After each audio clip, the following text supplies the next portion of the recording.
প্ৰধানমন্ত্ৰী ডাঙৰীয়াই এটা আঁচনি আনিছে PM সূৰ্য ঘৰ মুফ্ত বিজলী যোজনা তাৰমানে PM সূৰ্য ঘৰ আঁচনিৰ লগত যদি আপুনি থাকে আপোনাৰ বিজলী বিলটো মুফ্ত হ'লেই লগত 2 টকা আপুনি উপাৰ্জন কৰিব পাৰিব আৰু তেখেতে এই আঁচনিৰ বাবে ৭৫,০০০ কোটি টকা ভাৰতত আবণ্টন কৰিছে আৰু এই আঁচনিটোৰ জৰিয়তে 1 কিলোৱাটত ভাৰত চৰকাৰে 30,000 টকা সাহায্য আগবঢ়াব 2 কিলোৱাটত 60,000 আৰু 3 কিলোৱাটত ৭৪,000 এতিয়া যদি আপোনালোকে মেথামেটিক্সটো চাই তেতিয়াহ'লে দেখিব যে 1 কিলোৱাটত টোটেল যেটো বজাৰত দাম হয় 1 কিলোৱাটৰ সেইটো হ'ল 50,000 টকা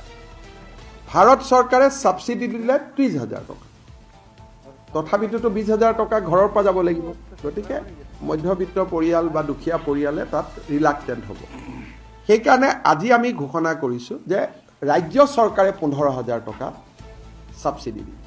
তাৰমানে 1 কিলোৱাট যদি আমি ইলেক্ট্ৰিচিটি ঘৰত সোলাৰ প্যানেল লগাও তাৰ খৰচ 45,000 টকা 50,000 টকা 50,000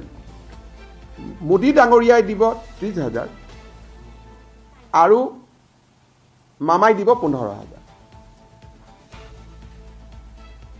45,000 5,000 নিজৰ ফালৰ পৰা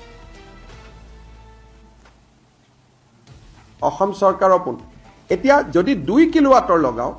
তাৰ খৰচ হ'ল 90,000 টকা প্ৰজেক্ট কষ্ট হ'ল 1 লাখ টকা মোদী ডাঙৰীয়াই দিব 60,000 ৰাজ্য চৰকাৰে দিব 30,000 তাৰমানে নিজৰ ঘৰৰ পৰা 10,000 টকা লগাব লাগিব আৰু যদি 3 কিলোৱাট যদি আমি লগাও মোদী ডাঙৰীয়াই দিব 78,000 আমি দিম 45,000 তাৰমানে 1,50,000 টকা লাগে 3 কিলোৱাটত 1,25,000 টকা সাবসিডি হিচাপে পাব 25,000 টকা দিব লাগিব এতিয়া আমি এটা হিসাব কৰি চাইছো যেতিয়া এই 5,000 টকা আপুনি পকেটৰ পৰা দিব লাগিব যদি এবছৰ ঘৰৰ ইলেক্ট্ৰিচিটিৰ বিলটো নিদিয়ে 5,000 টকাটো উঠিব যদি 2 কিলোৱাট লগাই 2 বছৰ ইলেক্ট্ৰিচিটি বিলটোত উঠি যাব আৰু 3 কিলোৱাট লগালে 3 বছৰৰ ইলেক্ট্ৰিচিটি বিলত উঠি যাব অসম চৰকাৰে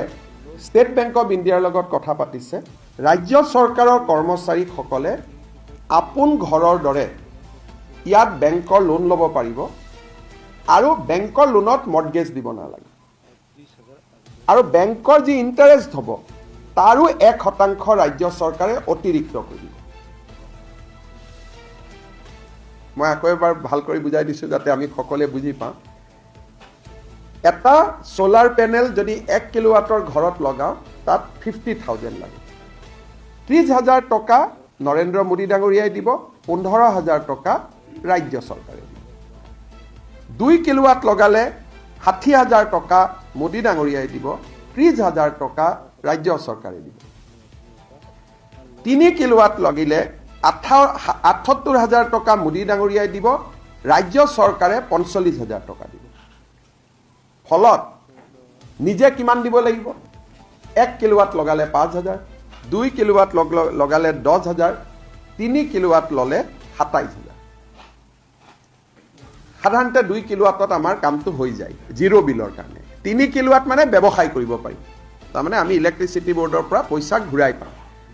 1 কিলোৱাটত যেহেতু আমি ব্যৱসায় কৰিব নোৱাৰো 1 বছৰ ইলেক্ট্ৰিচিটি বিলত উঠি যাব 2 কিলোৱাটো আমি ব্যৱসায় কৰিব নোৱাৰো 1 বছৰৰ ইলেক্ট্ৰিচিটি বিলত ওলাই যাব 3 কিলোৱাটত আমি ব্যৱসায় কৰিব পাৰি গতিকে ইলেক্ট্ৰিচিটি বিল মাফ হ'ল আৰু 1 কিলোৱাটৰ দাম ৰাজ্য ইলেক্ট্ৰিচিটি বোৰ্ডৰ পৰা পালো 3 কিলোৱাট লগালে টকাটো 2 বছৰত উঠি যাব 2 কিলোৱাট লগালেও 2.5 বছৰত উঠি যাব 1 কিলোৱাট লগালে এবছৰত উঠি যাব ইলেক্ট্ৰিচিটি বিল নিদি এইটো হ'ল সাধাৰণ জনতাৰ কাৰণে আঁচনি ফৰ দা নৰ্মেল সিটিজেন কিন্তু ৰাজ্য চৰকাৰ আৰু অসম ইলেক্ট্ৰিচিটি বোৰ্ডৰ যিমান কৰ্মচাৰী আছে APDCL AGCL আমাৰ তিনিটাৰে যি কৰ্মচাৰী আছে তেওঁলোকৰ কাৰণে এটা আমি আৰু এটা অতিৰিক্ত স্কিম আনিছো